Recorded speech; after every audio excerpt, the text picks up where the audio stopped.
What is going on, comic book community? Welcome to an episode of Josh's Comics. We are finally back to hitting the Omnibus reviews. Figured that since 4th of July just passed 2 days ago, why not review some Captain America? And not only just some Captain America, but Ed Brubaker's run on Captain America. One of my favorite books, and honestly, the complete run is amazing. Can't wait to talk about this book, so stay tuned for the next episode of Josh's Comics.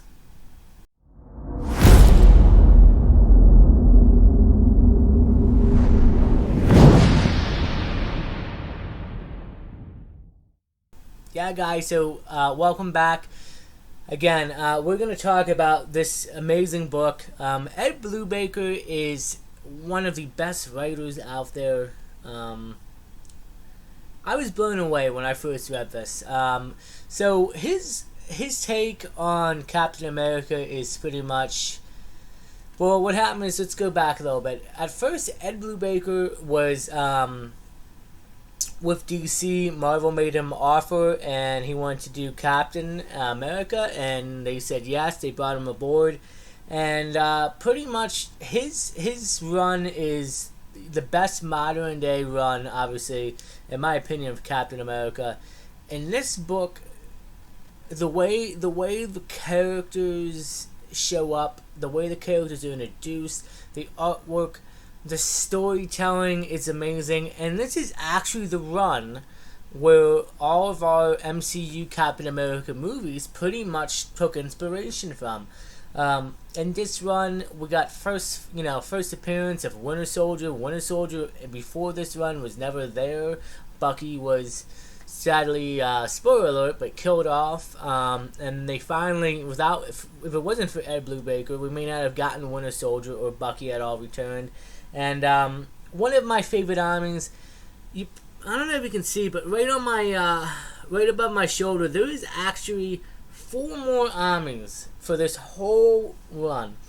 Yes, I'm going to review the other ones. I want to give the first volume its own review. I'll probably do 2 and 3 together, and then 4 and 5.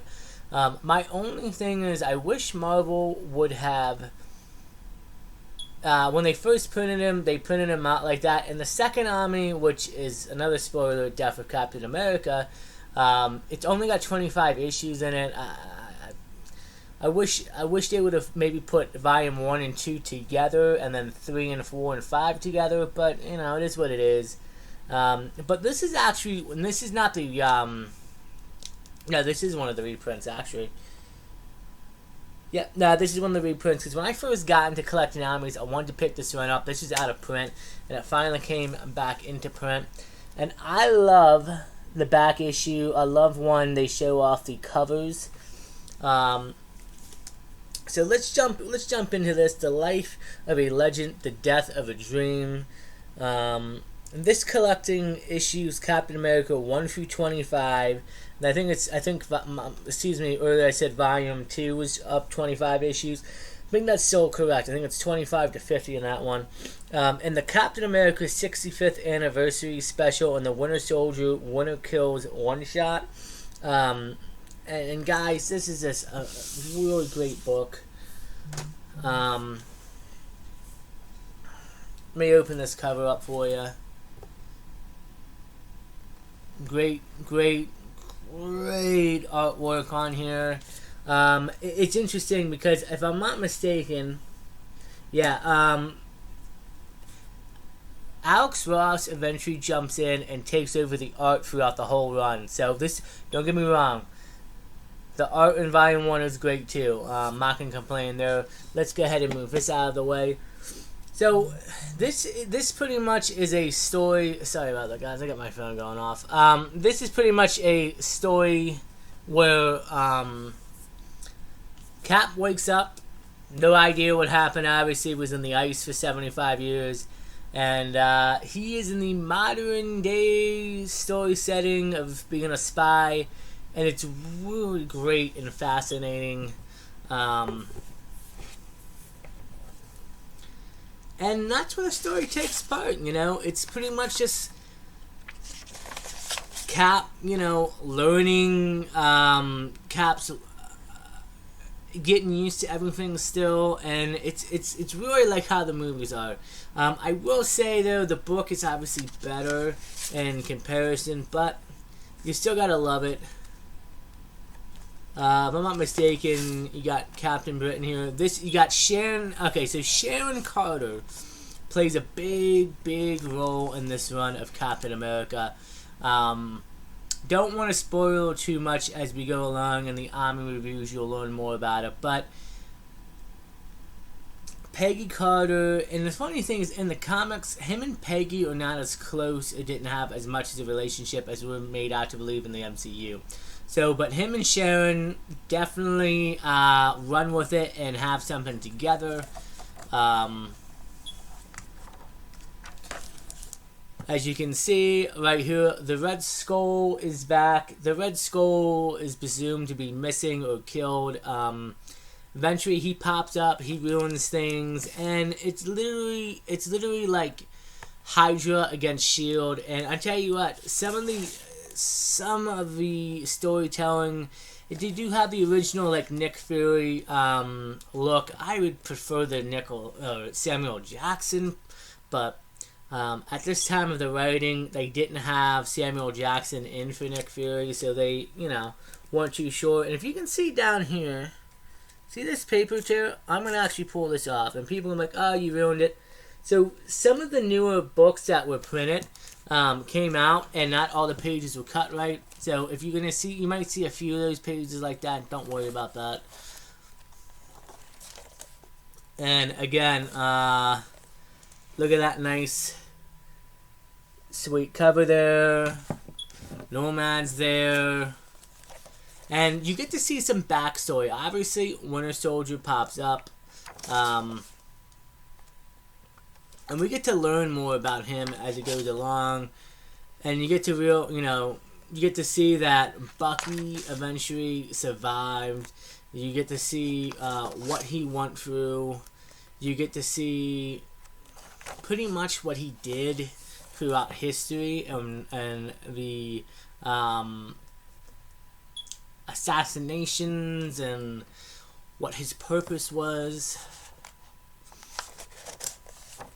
Falcon is in here, obviously Bucky right here.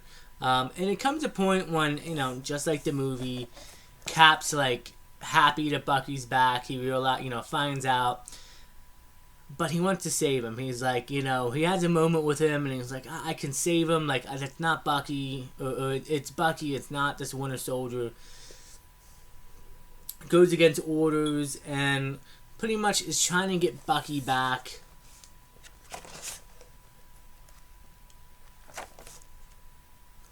And like I said, some of this artwork to you guys. When Alex Ross comes aboard, yeah, it gets really good. This is one of the, I don't know if it's one of the one-shots, but some of it goes to, little, off like that. I don't mind stuff like that, but I like the more realistic artwork we have here. And like I said, this book is just great. The storytelling is great. The characters are great. Red Skull's daughter's first appearance is in here. Crossbones is in here. Jack Monroe, who ends up being, as you can see in flashbacks, they go back to World War II setting. You see who these characters are. I'm going to skip the very last page and ending because it is a bit of a spoiler and I don't want to really give it up. But it's still great. And I love when well, I don't know, some of the new ones do, but a lot of the older Omnibus from Marvel has interviews with Ed Brubaker. It'll show you sketches. It'll give you news clippings and cool behind the scenes. Here's a script part kind of thing. It doesn't give you, however, any of like the covers. While you can see them like on the actual issues, you turn the page. Some books, some omnibus do show like original artwork in the back and of the covers and of the characters. This doesn't, but still, it's a great book. Binding is pretty solid, and like I said, this is the third print, I believe. I picked it up. It's either the second or third print. Fun fact: this book this book always sells out. It's always green for a bit, and then it manages to sell out because so many people in the Omnibus format and the way I like to read. I love, as you guys saw on this channel, I have comic hauls weekly. I love my single issues, picking up keys, but I also, if I want to read a complete run, Omnibus is the way to go. I love these books. And this, like I said, for 4th of July that just passed, I wish 4th of July could drop its on 4th of July day. I don't know why I didn't think of that, but when you think of like a hero for 4th of July, Captain America is just like, that's it. Or Superman. I will give you that. I think Superman's another one, but I think automatically it's kind of more like, who would you, between Captain America and Superman, when you think of 4th of July, if there's one superhero that could do that, like, I love both, but I think it's Cap. I mean, Captain America, and the shield and the color. But it's a great book, nevertheless. And, it is a smaller army. So what? It's 25 issues, along with the Captain America 65th anniversary and the Winter Soldier one-shots. Winter Kills one-shots. It's about like 20, almost 30 issues. Ed Brubaker's run, though, I mean, this is a phenomenal run, guys. Highly, highly recommend you go out. I know some people don't collect omnibus, and that's fine, but if you have, I'm not sure the correct name of it, but I know Marvel has a website you can go on, and you can read all of the comics. Highly recommend you get into this if you haven't. It's I'm telling you, even if you're not a Captain America fan, I think you'd be really surprised. Due to the simple fact, like, the way the characters are introduced into the story, it's just really great. And the first issue has you, like, it grabs you, and the second issue grabs you more, and then the next thing you know, like, you want to keep reading. And the funny thing about these books was, when I got into the hobby, issue 1, or volume 1, of Ed Brubaker's run right here was out of print. Issue 2 was still in print. Issue 3 was just barely in print. It was almost out of print. And then issues 4 and 5 have never been reprinted. And they came out in 2011, 2010, I think. So I picked up issues 2 and 3. I waited. I didn't read those. I don't like reading it depends. I try not to read, because usually you already have story arcs that are continuing. I was able to, just as I was getting ready, and I purchased volume 2 and volume 3 of the Omnibus. Volume 1 came back in for a reprint. Yes, got it, read it. I read 2, I read 3. And then the funny thing is 4 and 5 continue and finishing the run for almost a year. No news. Didn't look like they were going to be reprinted for a long time. I ended up paying over cover price.